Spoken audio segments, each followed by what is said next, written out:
A very good evening. Welcome to ELITETV and you're watching Open Debate in English. I'm Chongtham Amrita and today we're going to be debating and discussing on the topic Manipur, a failed state. If Manipur is a failed state, or are we heading towards Manipur becoming a failed state? Because Manipur is a state that attained statehood in 1972 and 52 years later today in 2024, we are faced with the reality of a state in decline. The law and order is in shambles with an economy crippled by the highest inflation rate with the lowest per capita income in the country. Small businesses are closing daily due to extortion and also poor governance. Including civil supply officials who recently blamed small eatery outlets who are just trying to earn a living for the day, blamed them for LPG shortage, despite many having commercial connections, while BIPs continue to use subsidized gas. Healthcare in the region is in a dire state, with Janims lacking basic supplies including cottons or bandages, and RIMS plagued by issues of corruption. The state is paralyzed by fuel shortages currently, halting public transportation, while leaders are failing to take effective action. And the education, especially the higher education, seems to be taking a hit among all of these, and add to that this unsettling conflict that has thrown the state in tragedy. Today we shall discuss and debate on each of these issues today. But first, let us take a moment to welcome and introduce our expert panelists. Our first panelist for tonight is Oja Rinku Khumukcham, editor Imphal Times. Oja, Rinku, first of all, welcome to Open Debate. We think that your camera seems to be off, but we will continue. Thank you. And our second panelist for tonight is Oja Dr. Narengbam Rajiv Kumar, Principal of IRE, Wangjing. Oja, welcome to Open Debate. Thank you. And our third panelist, thank you. And our third panelist for tonight is Pabung P. Sonamani, Socio-Political Commentator. Pabung, also welcome to Open Debate. Thanks for inviting me. Welcome again to all of our guests. I'll first start with Oja Rinku. Regarding the topic, I'll let you set the floor, and the tone of today's discussion and the topic is that the ghost or the specter of a failing state is becoming very self-evident today. We need not say a lot about it, but the thing that I want to mention is that the indifference of the central leaders coupled with the incompetence of local leaders is becoming obvious day by day. Even the state government departments, as mentioned earlier in my introductory remarks, are becoming more of a hindrance instead of being beneficial to the people. And they are becoming a hindrance to lawful economic activities even. Because recently, as I mentioned in the introductory remarks, regarding the LPG shortages being blamed to the people. So my question is to you, Oja Rinku, do you think that our state government is more focused on suppression rather than growth? And do you think that there are too many of don't do these things instead of do this, instead of encouragements, and there are more suppressions? So Oja Rinku, take away. Yeah, well, it is a very complicated issue. It will take a couple of hours to explain what has been happening in the state. And since the beginning of this crisis, whether the state government exists or whether the so-called Manipur is going forward or backward, that is a matter which people of the state has been thinking every time and discussing most of the time at most of the platform. Even in our TV channel also, we have discussed so much about which way we are going towards, which way we are heading for. These are the matters that we have been discussing. And as of now, you have been mentioning about whether each of the institutions, each of the department, each of the government agencies are doing their job or not, or are they performing their duty? Are they doing things that the government want or not? This is the things that you have been questioning, I suppose. So right at the moment, Manipur has been in crisis.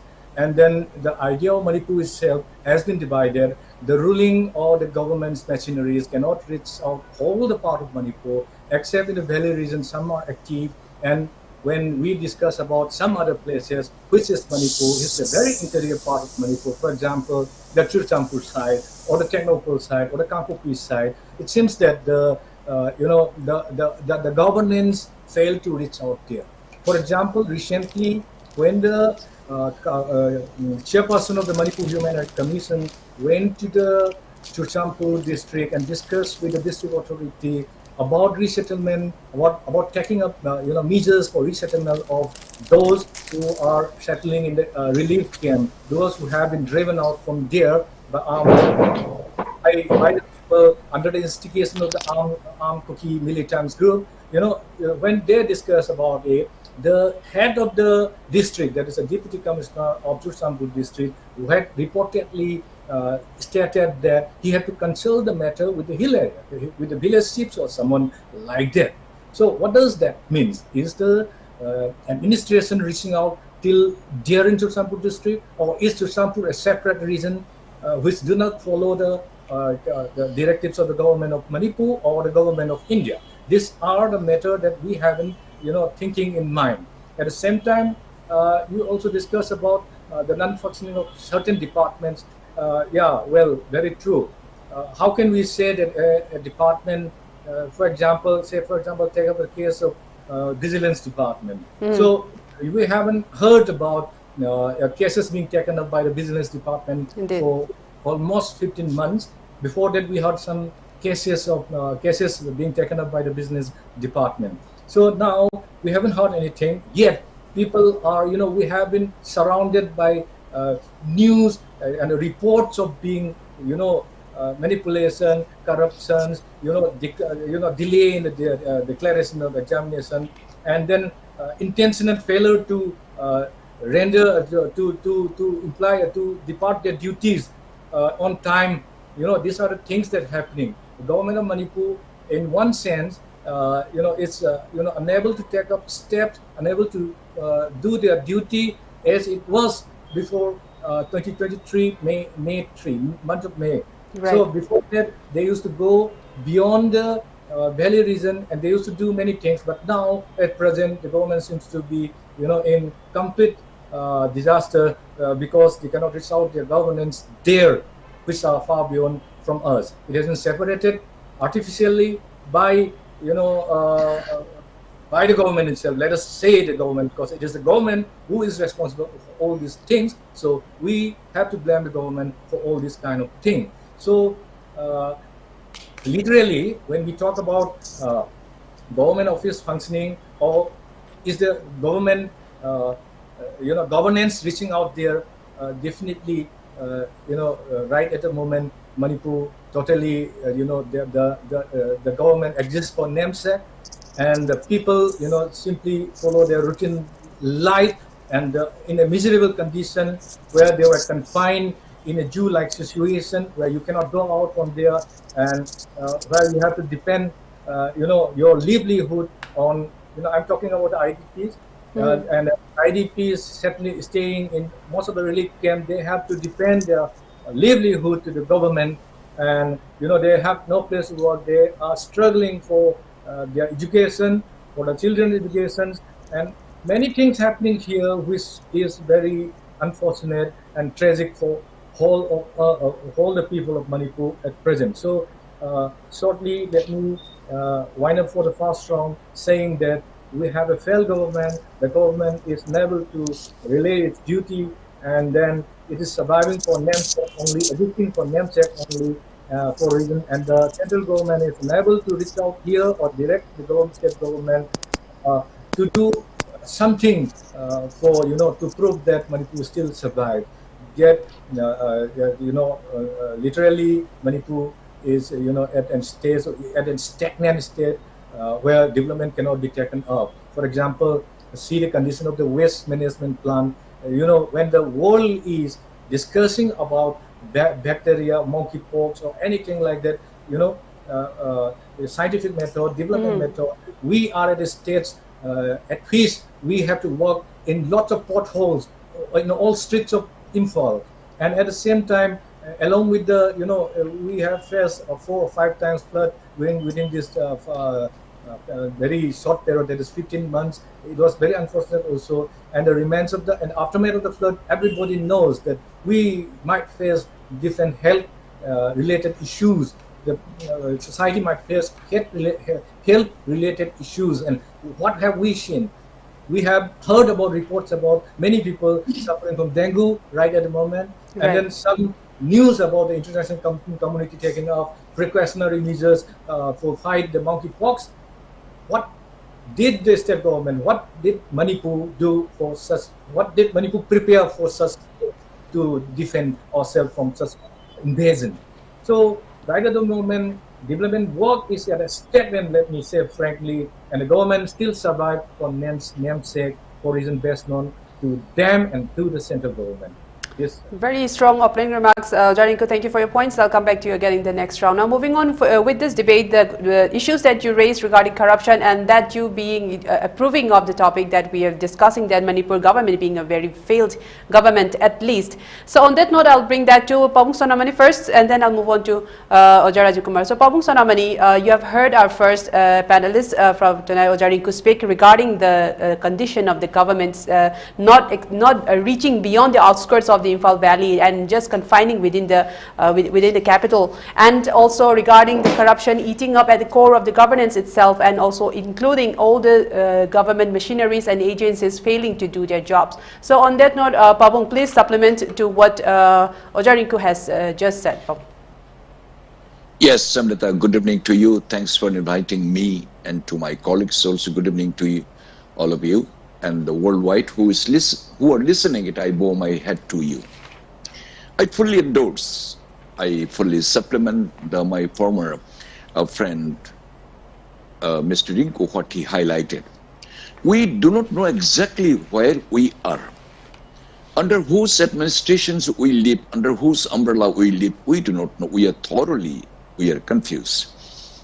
There is a governor, there is a security advisor, there is a 355 article, there is a so-called the popular government elected by the peoples. We do not know who is who, what one is doing it, we do not know. Our prime duty is every day how to get 1 square meal of rice, and how to get the little fuel, and how to drop the children. These are the only few things what we know. Completely our movement, our fundamental rights has been restricted. We are not allowed to move. We are not freely allowed to ventilate our own problems. So we really do not know what is going on in Manipur. It is a really, shame, and it is really in a very awkward position to say that we people, we are Manipur citizens. Say now the 355 article. Now there is a security advisor and the governor is there on behalf of the government of India. Manipur government has hardly anything to do. Another, the difficult part is the 37 National Highway and the National Highway 2. This belongs to the government of India. It doesn't belong to the Manipur government. As it is a national highway, means Rastriya Marg, under the control of the government of India. Government of India is solely responsible to look after at this juncture the innumerable difficulty faces by the citizen of Manipur. This is being made, this is being created, this is made to be created by the government of India, if I am correctly understood. There are certain elements who are really opposing and who are really trying to destabilize the Manipur government and trying to Manipur, the name from the history of the Manipur nation, they're trying to completely deface, or they're trying to segregate, or they're trying to completely, name a different country rather than the Manipur. This is the government of India till now watching silently, very coolly, what kind of discussions, what kind of their approach, what kind of their policy programs, what they adopt, we do not know. If the state governments, the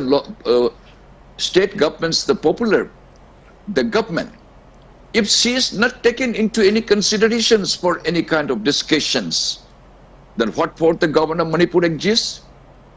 You should have imposed the president rule. Why it is a president? Why it is a partially president rule?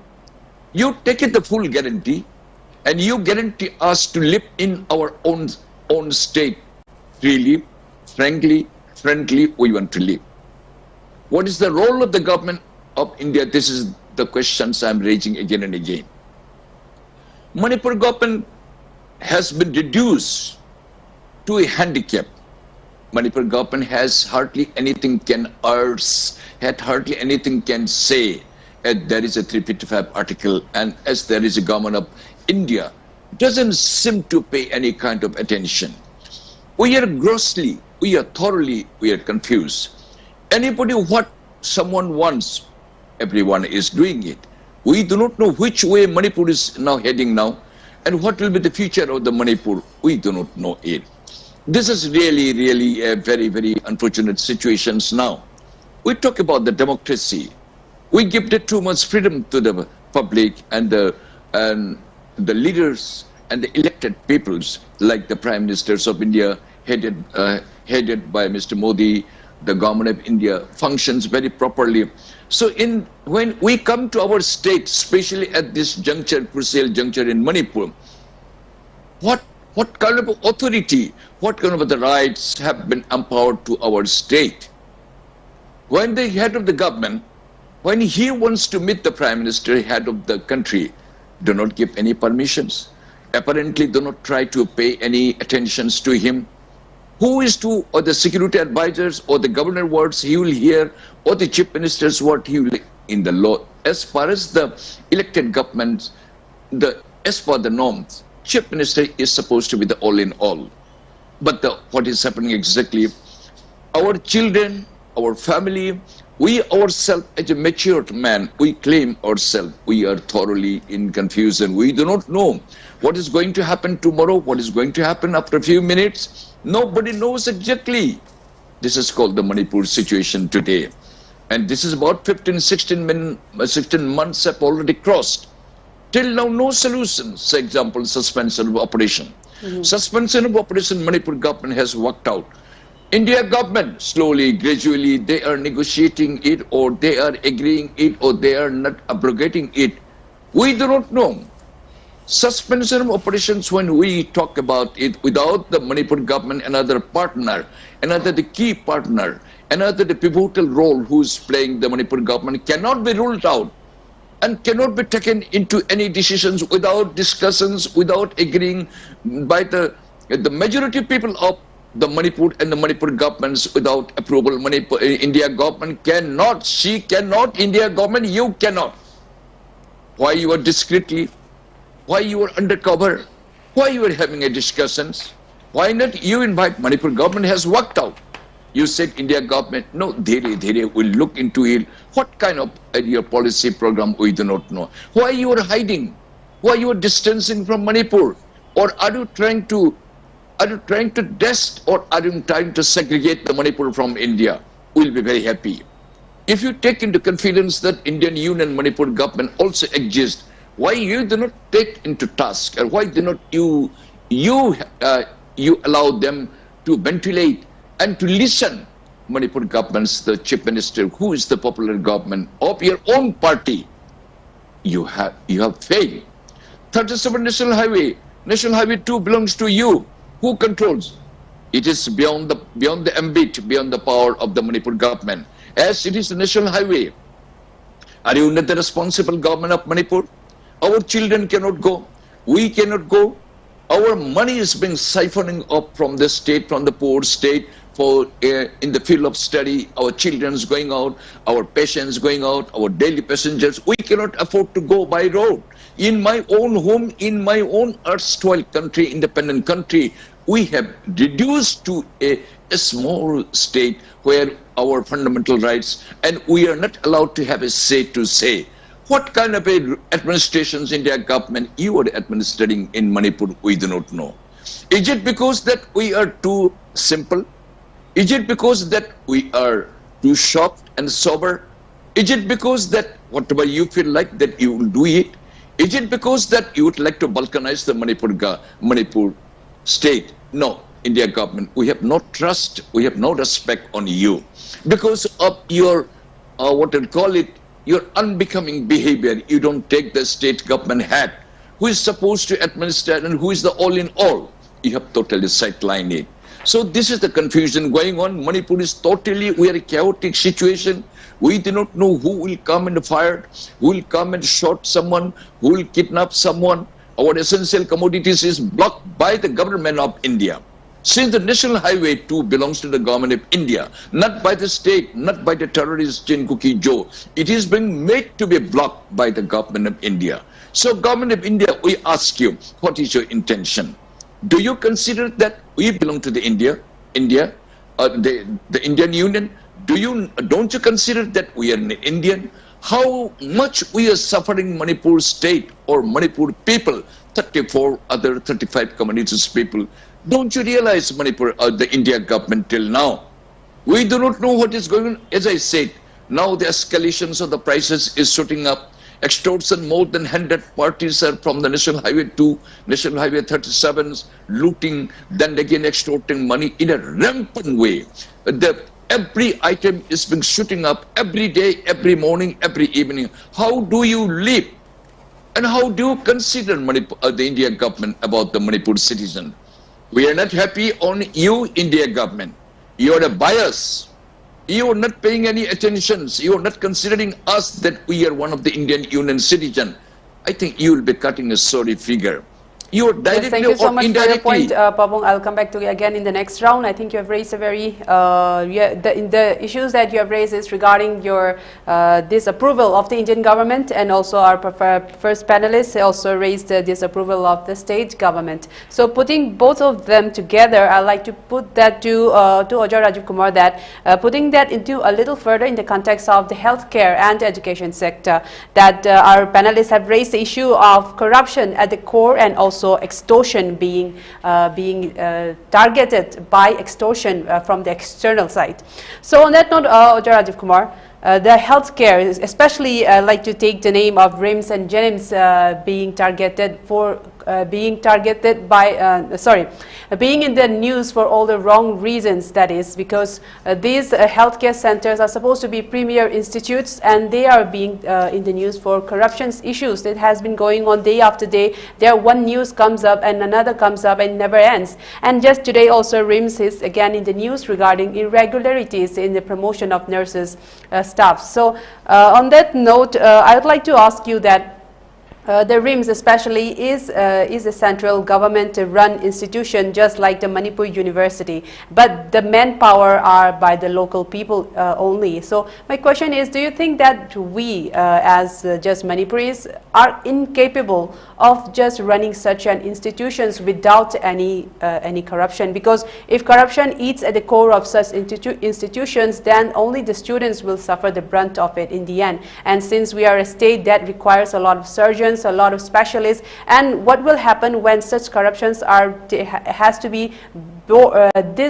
burden has to be borne by the students, then at that time what will happen? So it looks like the issues need to be really tackled while it is still fresh. So Oja, what are your thoughts? Thank you so much, Amrita, for the beautiful question, and I give my respect to Oja Sonamani and Oja Rinku and all the viewers who are watching us. I'll just put a straight note on this. For this beautiful question.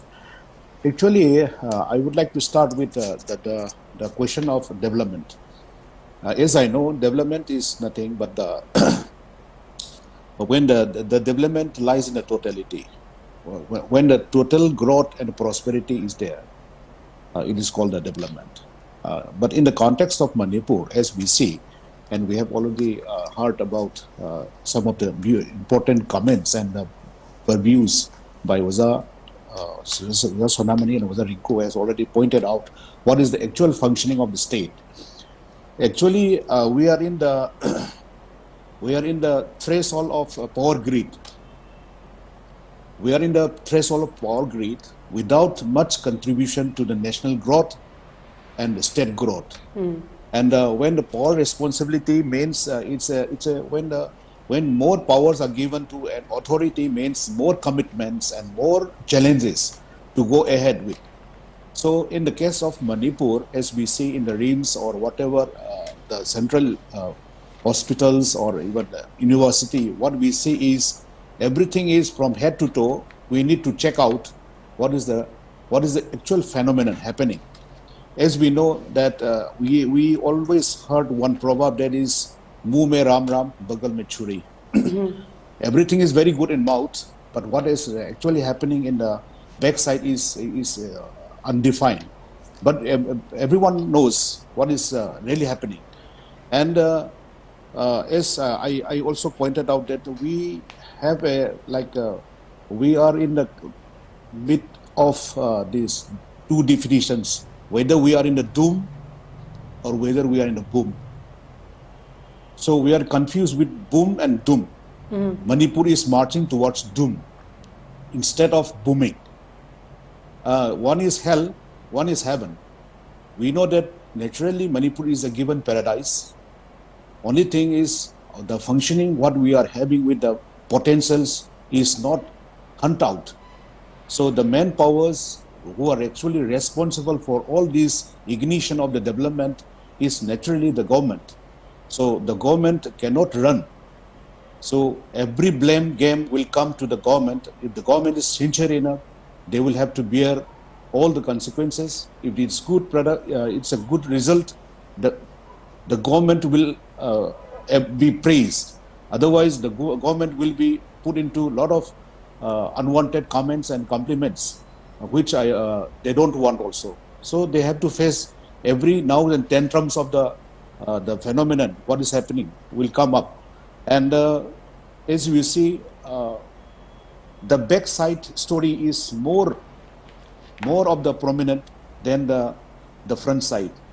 So people, in the case of recruitment of any staffs, say as we have discussed that the nurse or doctors or whatever, we have to see certain criteria as given in the mandate, whether they are having the standard and the norms of the qualifying rounds.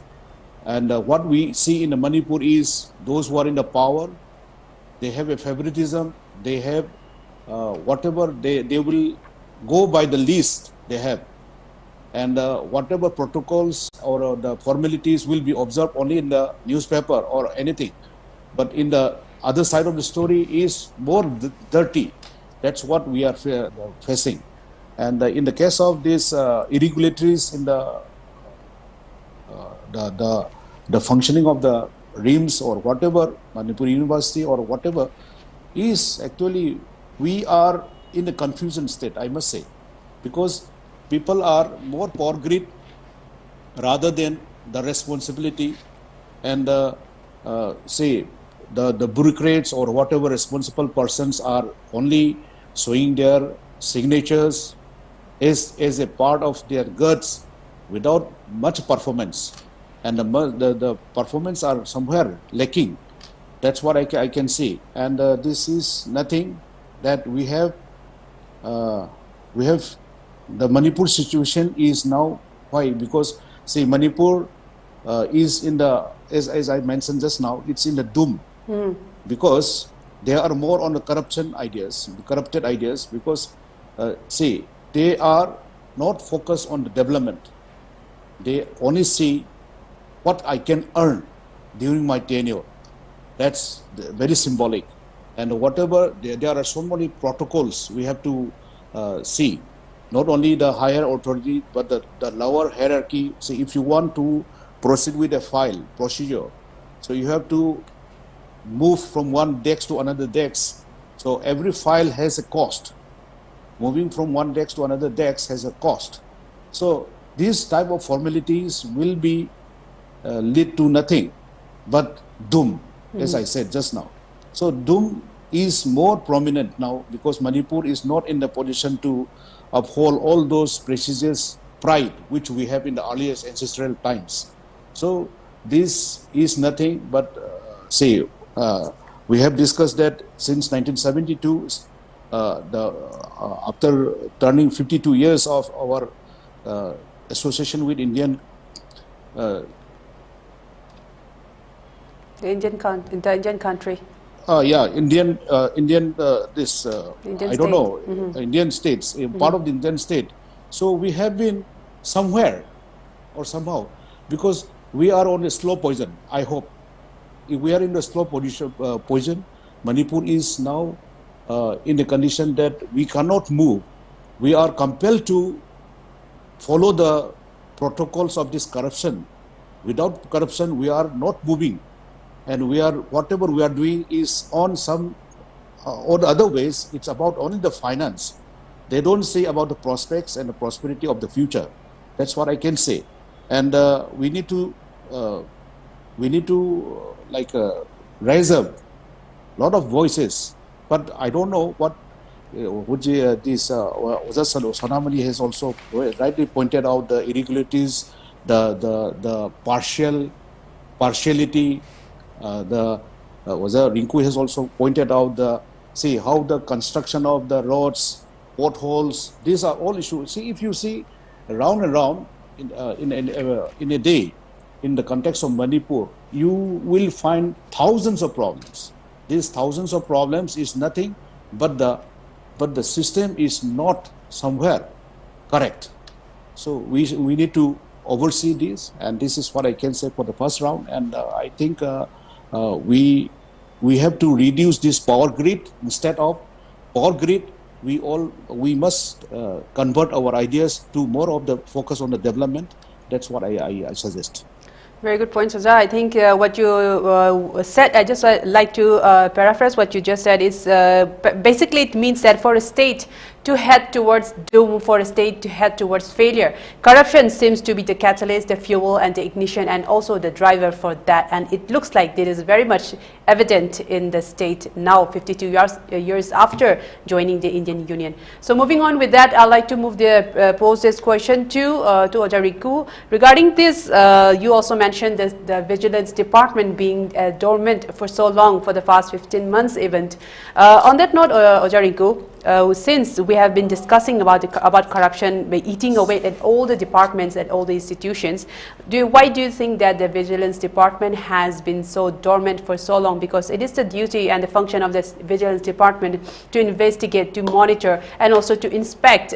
Because all of these reports that are coming to the forefront from the media, that has been the duty of the media to put all of this news, all of these reports forward to the public, and also the Vigilance Department needs to take action on any of this, at least one or two, the big issues that have been going on for the past so many months. So on the role of the Vigilance Department being dormant for so many months, what are your thoughts on that?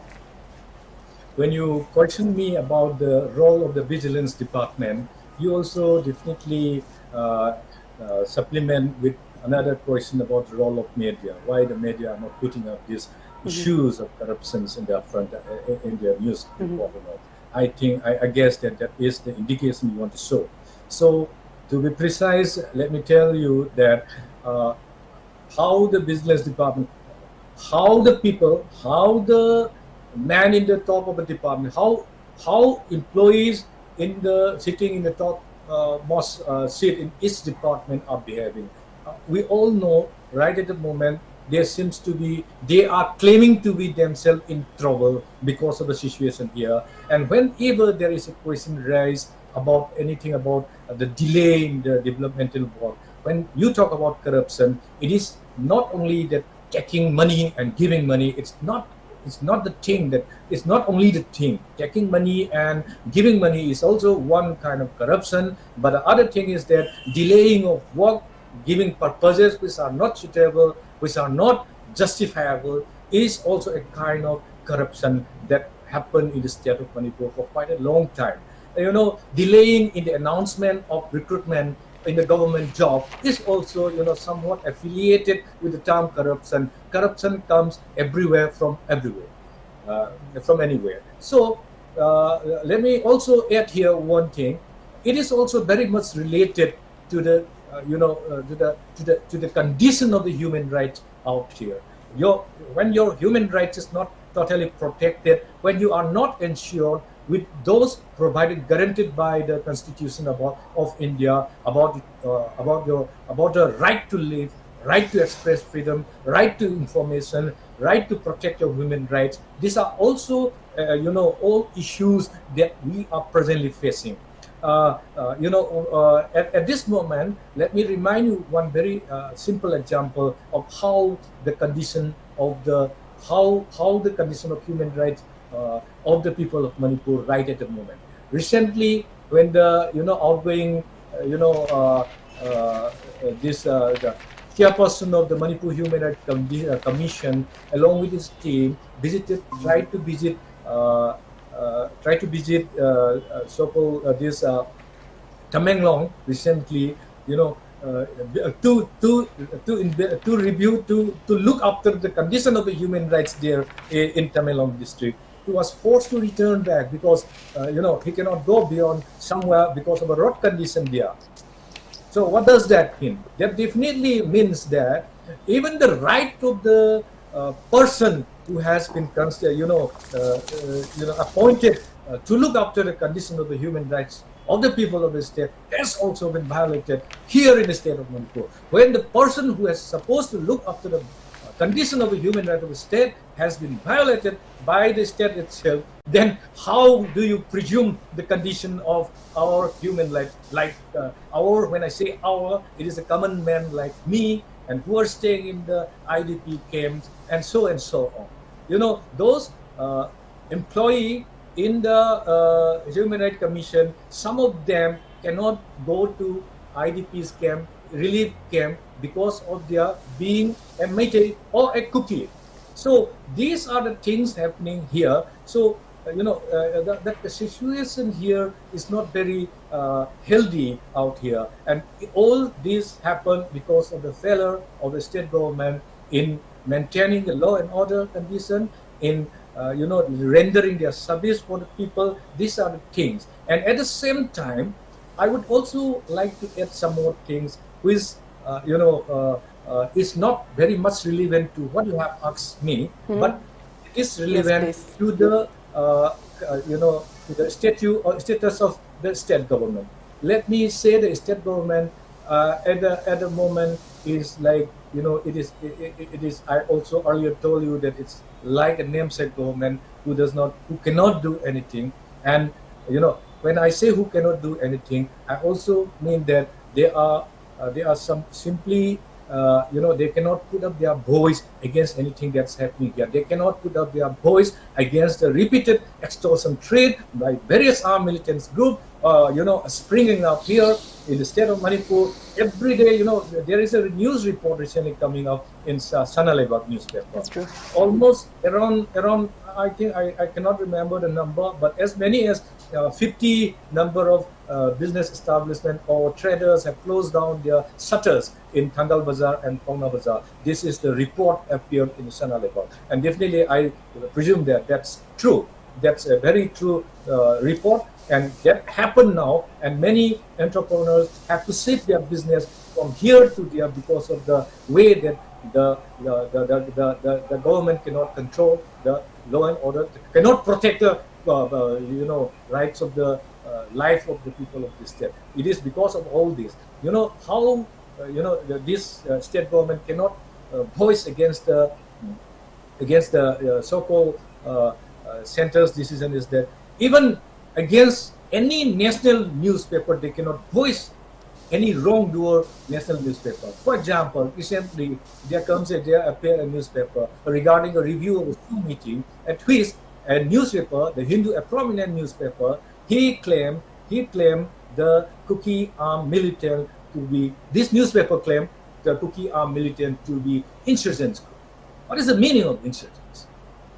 According to the international law, it has been explained in such a beautiful way that insurgents are armed groups, waging war against an establishment for their rights, or waging war against another country for their rights and for their entirety. The international law accepted the way, there are various Geneva Convention, what not to follow and what to follow when it comes to word insurgency. Insurgency raised for something. And we also know that the state of Manipur had merged to the Indian Union with a specific, with an identity, with a separate, a boundary. We entered there. So while these things happen, while we all know these things, when a newspaper uses a term insurgents to the Kuki militants, the state government cannot protest that. Insurgents are some things that it's not relevant with the Kuki militants. Kuki militants are armed groups who have raised by the the Assam Rifles, for example, to protect their village from any attack, or to use them as mercenaries to fight the armed insurgents group operating here in the state of Manipur. So it is not right to term the Kuki militant insurgent, because terming them as an insurgent definitely means that some of their demand about the creation of a separate state, then later the dream about the Jogam, a Christian country in this part of the country, in this part of this Myanmar, India, and Bangladesh, about their dream. It's coming up slowly when we, accepted the term insurgency, because as per the international law, insurgency is something that has to, that cannot be, negotiated, that can be negotiated, that can have this talk, and then that can have demand, a political demand. The armed Kuki militants group were never insurgents, and when you look at the agreement signed since 2008, then later, then till now, then you will not find anywhere in their agreement about mentioning about insurgents in the agreement. They were simply mentioned as the UPF or the TNO or their groups. None of the agreement had ever mentioned this very word insurgent. I said this because to prove that is the government still exists or not. The government cannot voice about, cannot make a complaint, cannot voice regarding this, suffix or prefix of this so-called insurgent to the Kuki militant group, and then the government cannot reach out. The government, and one more thing is that even the resolution adopted by them State Assembly has been insulted by the central government, and what they are doing, they cannot voice against it. Forget about the development work to be taken up here. Forget about the corruption being practiced here. Forget about the lot of extortions being done here, which seems to be going out of our hand. It's a complete failed state. I cannot say that it's a failed state. They cannot do anything. They cannot raise their voice to protect the people of the state, as well as to protect the identity of the state, which was merged to the Indian Union with an agreement. And they cannot voice anything when the SHU, which was already abrogated by the cabinet and then later endorsed by the State Assembly, it has been insulted. They should have a strong stand that we are taking out our, this from this tripartite talk. Simply I'm bringing these issues because we are talking about a failed state. We are talking about whether our state government still exists or not. To be very frank, in short, let me tell you that all this failure happening when we dissect from the root ground to the top that has been facing right at the moment, the crisis. I mean, when you look from the human rights of the condition of those people, not only the IDPs, everyone is affected because of this crisis. All the people of the state has been affected, not only in the valley, not only even in the hill area too. Many have been affected because of various central schemes like providing of tap water to every household. There are reports from the Ukul district that many villages even do not know how this tap water, what is this scheme about. And in paper, they have mentioned that these villages has been provided tap water. All houses have been provided tap water. In our news report also, we have already mentioned about this, that in paper they have finished providing tap water to all the villagers, but in reality the villagers do not know where the tap waters come, and what is tap water they do not even know. These are the things we have reported. So, yes, indeed. In short, ending my this comment, let me tell that all this happened because of the failure of the state government. They are not bold enough to take a decision. They are simply following some dictates of their boss at their father, their godfather at the center. It seems like it's happening here, and we are very. The state of Manipur is indeed in a very sorry state, and we are very unfortunate that we are living in a state of tragedy right at the moment. That's very true, Rinku, because the issue about this tap water connection being installed and being installed on paper only, and the people saying that they have not received any of the tap water, that indeed itself is a very, very big issue. And what happened to that right now, by now? Because that is the question that the people want to know. What has happened? What has the government taken to address that? And has it been just swept under the rug? That is indeed a very disturbing news, and also it looks like that nothing is going to be done about it from the side of the government until people start to agitate, because it seems like the government only listens when people start to agitate violently, and then only the government starts to make some kind of committee and starts to do whatever is necessary. That should be done before actually. So again, if I have the time, I'll come back to you again, Rinku. Now moving on with this, I'd like to go to Pabung Sonamani again. Since we have been speaking about corruption, I'd like to stick to that topic itself, and I like to say that corruption does breed more corruptions and more corrupt practices, and it looks like people who are practicing these, so to speak, they also defend or justify their actions, and it looks like because of that it has become a norm in the state at least. So my question is that the Chief Minister of Manipur, and Biren Singh, in both his terms, he has said that he will start an anti-corruption cell and that it will be effective. Just like he was active regarding war on drugs, do you think that he will also be as active in war against corruption, Pabung Sonamani? And also, where do you think, if there is any anti-corruption cell being made by the government, where do you think it should start? Should it start at the top, at the government, or at the bottom, at the local missionaries, or in the middle with the bureaucrats? So, Pabung Sonamani, if there is an anti-corruption cell, do you think the Chief Minister will be very active to catch whoever is corrupted? Where will it start? What are your thoughts? Amrita, exactly, you are right. My friend Mr. Rinku and Mr. Rajiv, they have already highlighted very, very valuable points. Corruptions, when we talk about the corruptions, who is to control? Who is the person to issue that order? If someone, if he is the controlling officer, or he is the guardian, if he is clean, if he is free from any such kind of an allegation or charges, he or she is the only authorized persons to issue and talk about the corruption. So my appeal to anyone or anybody, before you utter any kind of words or any kind of advice or the rule talk about the transparency, etc., you first look in the mirror how clean you are. Okay? Just to bulldoze or just as an anti-corruption cell has established. Who controls what? Is this anti-corruption for the 5 rupees or 10 rupees? The corruptions or the paying for a 1 pan or 1 cup of tea, 10 rupees paying, is that only the corruptions? Or the corruption in the terms of the huge crores, 50, 60, 100, 200, 500 crores being looted, being extorted, does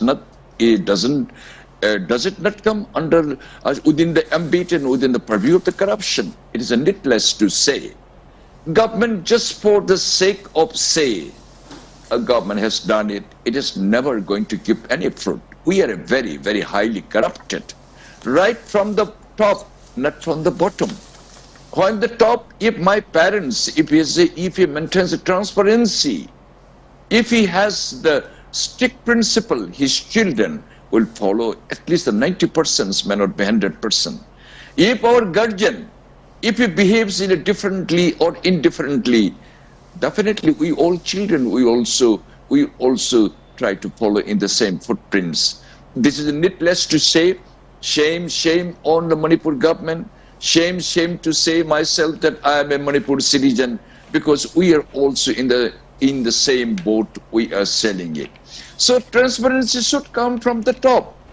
Not that anti-corruption cell only for the LDA, UDA or peon you have established. High, big people's 100, 200, 500 crores, 600 crores rupees, 100,000 crores rupees. Then it goes in the chains of your hand in Delhi or Gurgaon or Noida or some other Calcutta, some Guwahati. What does it call? Does it not come under the ambit or within the, or or within the purview of the corruption. It is better not to talk government. It is better not to highlight such kind of things. We are a corrupted people. Apart from living the corruption, it is in our blood. We cannot just try to, bulldoze, or we can remove it. It is in our blood because we have become a gulami. After becoming a state within the Indian Union, we have picked up so many bad things, so many undesirable things we have copied it. No good things we have picked up. This is what that we are made in today. We are in the jungle rush today. So this is number one. Now the question is, Manipur government, who runs the Manipur government? Manipur government has been reduced to just a mere head of the government, because central government has completely grabbed, and central government have already seized the power from the head of the government. So what the Manipur government does do, when the Manipur government tries to implement or ask something, come and take some few crores rupees and go from Delhi to other places and you try to satisfy your sentiments. That's all. You come back. We have no fundamental rights. We are not allowed to say freely, frankly, and differently. What kind of the administration? What kind of the statehood that we are enjoying it? We do not know. A very, very important issue without the government of Manipur question should not have arisen to discuss about the suspension of operations, about the so-called the administration on the Indian territory. How dare these people, Chin, Kuki, Joe, terrorists, blaming India government has kept the Manipur government in dark. Even Manipur government, head of the government, is not allowed to meet, not allowed to ventilate, not allowed to express his own desire. Then where we live. How can you say that India government, you have given the freedom of rights of this speak? Even you just see Mr. Rinku, beautifully he has highlighted one thing about the human rights. Our outgoing Human Rights Commission, Justice U.B. Saha, he had just narrated one deputy commissioner, just a deputy commissioner, might be hardly 5-6 years his service in the government job. By virtue of he is an IAS. But remember, IAS is not above the Indian Constitution. Justice U.B. Saha, he has redirected that displaced people in the Churachandpur and some other areas, these Manipuris people. So also vis-a-vis the displaced people of the Kukis on other place or Chin Kuki Jo in the valley area, their land, their property being protected by fencing. This is the order passed by the Supreme Court highest authority.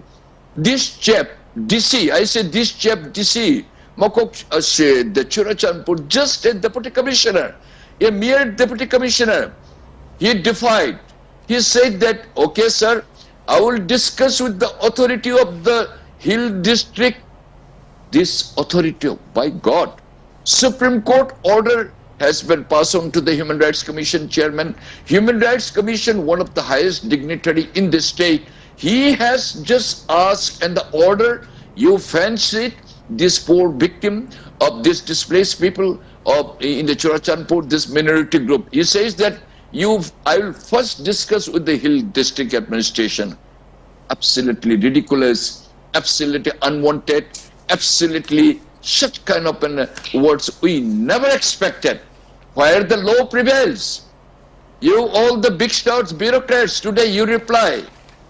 How you are going to command your orders? Is it, should we are we ready, or should we be ready to comply your order? How can we? You are violating it. You are not listening the Supreme Court order. You seem to be biased, because this is what the Manipuri happened. Manipuri is a land today.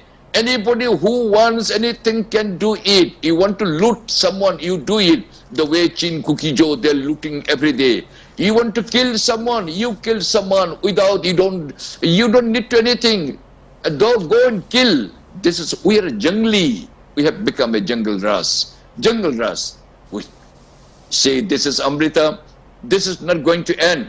Manipur government's head of the government's power has been apparently seized everything. He has no right. Actually, this is an intrusion This is the willful grabbing the power by the government of India. But why and how? We have agreed. This is the question. Will the Chief Minister, Honorable Chief Minister, head of the government, sorry, head of the government, will you not be in a position to sometime raise your voice and express, no sir, this is not possible. This is within the ambit of my power. I feel like that he should utter sometime. If you go to Delhi, you bow down their feet, you listen, you come back. This is not the role of the head of the government. You must have your say to say. You were within the Indian constitutions, you have given all the fundamental rights. You were the Prime Minister of our state. In our simple language, you have got a lot of your freedoms to say. What Delhi order you are not to obey, you are not to comply only. In your political issue, in your BJP matter, you can do whatever you feel like. But you cannot sail out the Manipur state to the government of India. This is my request and to the cautioning you, Manipur government and Manipur leader. You, government of India, you have seen, we have seen, government of India apparently is taking a side or having a sharp corner to this illegal immigrants coming, more than 4 or 5 lakhs people coming from across the country or across the border. And we the people, we were the sovereign nation. We were an independent nation like India, like Jammu Kashmir. We are the people, we are being reduced to a beggar today. A beggar who has no say to say. There is a chief minister, there is a head of the government. He is being controlled by other agencies. What kind of fundamental rights that you have been given? Remember, Manipur government, when you are being targeted, when your position is being reduced, we feel like we are not a human being, that we feel ashamed of saying that we are a Manipur citizen, as our fundamental rights is being totally seized. Then what should we do? This is the questions today, Manipur people, we should deliberate it. I am not instigating, nor I am asking anyone to revolt against the government of India. But there are the laws and the articles and the rules and everything has been laid down. The government of India cannot interfere and should not interfere and should not be allowed to interfere. Had this kind of an hegemonistic behavior, what they are behaving to the Manipur today, had it been to the Nagaland, had it been to the Meghalaya, had it been to the Assam and to some other states, will the government of India be in a position to open your mouth? Cannot, because they are afraid. We are victim, we are people because Manipur government is weak. We cannot express our desire. We cannot appeal anything because we have reduced to the lower state, low category, and as if we have not been given any local standing as a Manipur citizen. Now we people, we should realize that we were no, I'm not saying I'm an anti-Indian. I'm out and out, I'm an Indian. We like it, and that's why we came as a part of the Indian Union. But now we are made to feel, India government, you are trying to sidelining us. You are dishing us to behave in a differently. You are responsible, government of India, because you are not taking the suggestions and you are not taking into confidence the chief minister, the head of the governments, his suggestions and his state. You are intruding it, you are penetrating it, you are behaving it, you are applying whatever you feel like.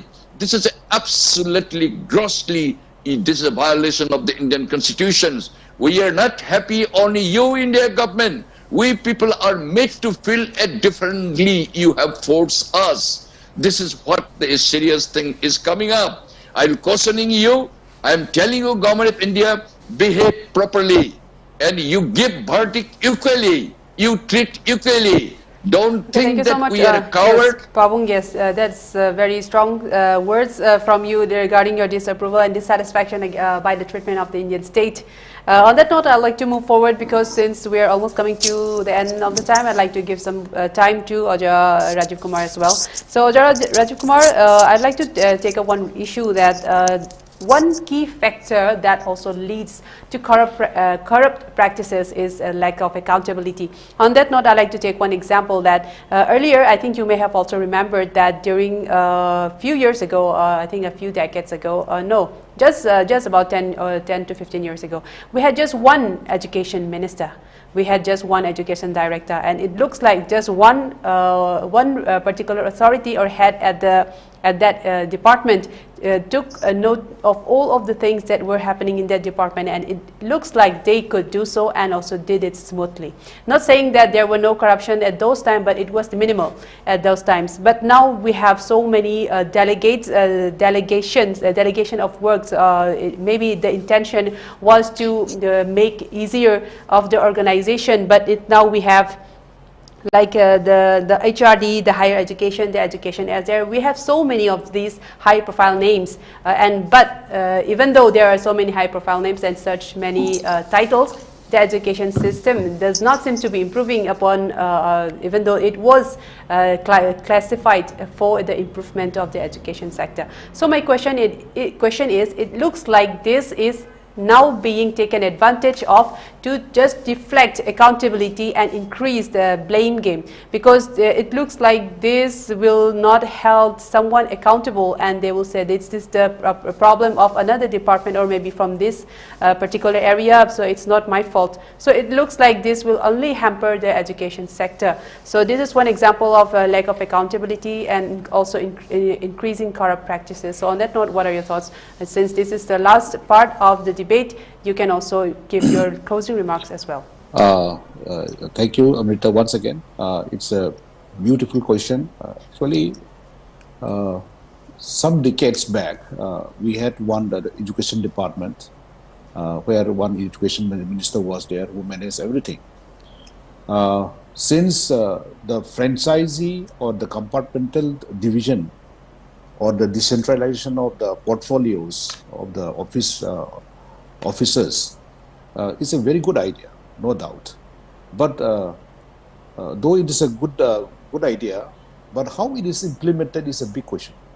How it is implemented. So naturally, when the power is there, the power is given to some authority or the officers who is in charge of this has a meaning. It has to look after his own portfolios or the duties assigned to him or her so that everything goes on very smoothly. But in spite of the fact, this is not happening because they are more on the power, as I told you earlier also, because we have a problem of this power greed. Without initiating their responsibilities properly, they are only interested to have their power without showing their responsibility to head upon the office properly. So this has become one. Number two, we as a citizen of India or the citizen of Manipur, we have to see how our state is progressing or what are the things required for our progress. This is a question which we always must ask, because see, we have a problem of this, Sonamani has also rightly pointed out that we have a problem of this wrong culture where we copied from India's or whatever. But since the mainland India is one part, once our association with the merger agreement since then, so 52 years of our statehood or this part of the India, so Manipur, in spite of going ahead, it is going down. Maybe, say, Rinku has also pointed out the disagreement of this functioning of this government. So, naturally, I also would like to blame not only the government, but it is our also responsibility not to indulge in the corruption, because our peoples are actually voicing a lot of things before elections. But when the election comes, they somehow goes to in another direction where they are culturing the corruption system. Without money, no election is supposed to be there. That's their perspective. And this perspective has to be broken. Otherwise, see, when we speak of the on the air, it will fall on us. So this is really actually happening in us, to all Manipuris.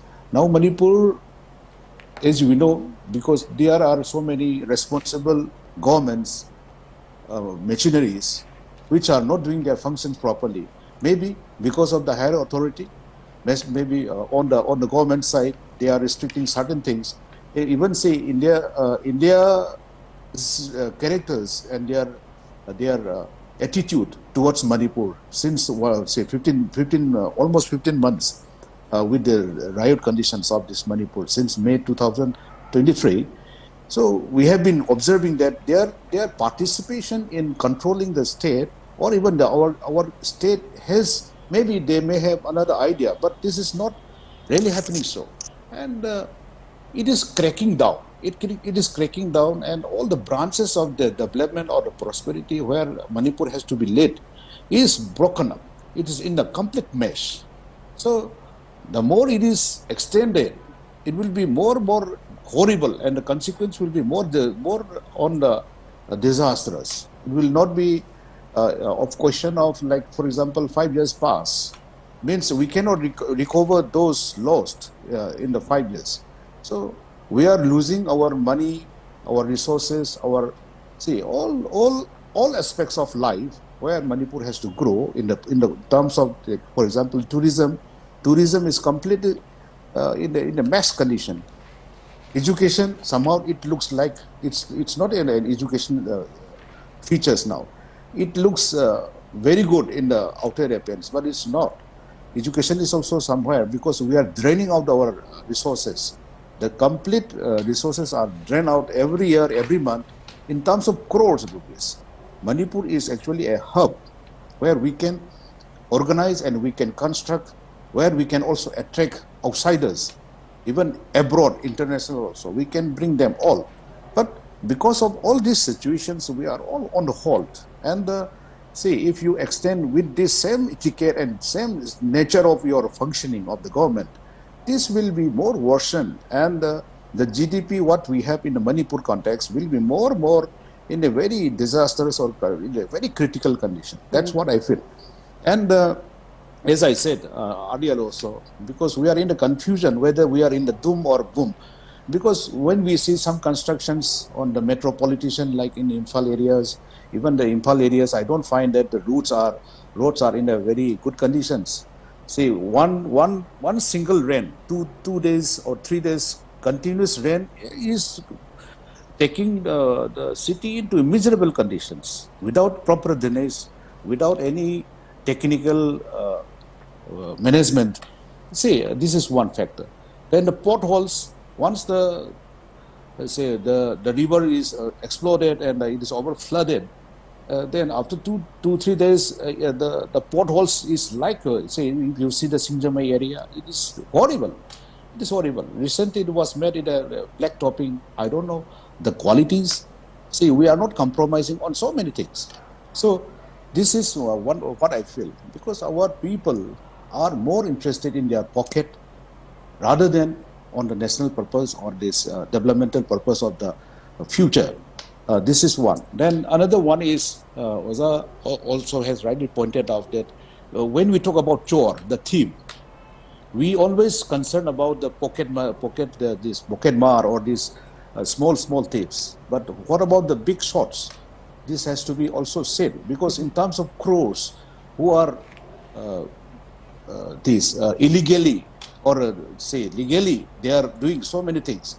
Yes, Oja, yes, we are almost coming to the end of the program. So, Oja, if you can wrap up in just one line, then please take it away. I'll thank you so much. And so, to sum up, I must say that we need to have a sense of honor, a sense of nationalism, where if you're contributing to the state, means we are going to contribute to the nation, no doubt. But our responsibility as a citizen of Manipur, so the government is a part of this main machinery, because you are the selected part of every constituency. You are responsible to govern for 5 years. So you have to go ahead with a lot of prosperity in the minds, so that our children are on the brighter side, and we have a lot of hope for the future. That's what I can say in the last one. Thank you so much. Thank you so much, Oda. As we have come to almost the end of today's episode of Open Debate, I'd like to just leave with one line that I've gathered from listening to all our three panelists for tonight on the topic of Manipur, a failed state. If Manipur is a failed state, or is it heading towards becoming a failed state? And that in the heart of a failed state, there lies corruption, and also that corruption is not just misappropriation of assets, but also favoritism, nepotism, delaying of projects, greed of power, and a complete disregard of human rights. And that concludes what our edition of today's episode. I'd like to thank our three panelists, Oja Rinku Khumukcham, Sonamani, and also Oja Rajiv, for being here and taking time out and also being part of this program. Thank you again. Thank you so much. I would also like to thank our viewers for tuning in tonight. We will be back again next Monday with more exciting topics. And until then, have a good week.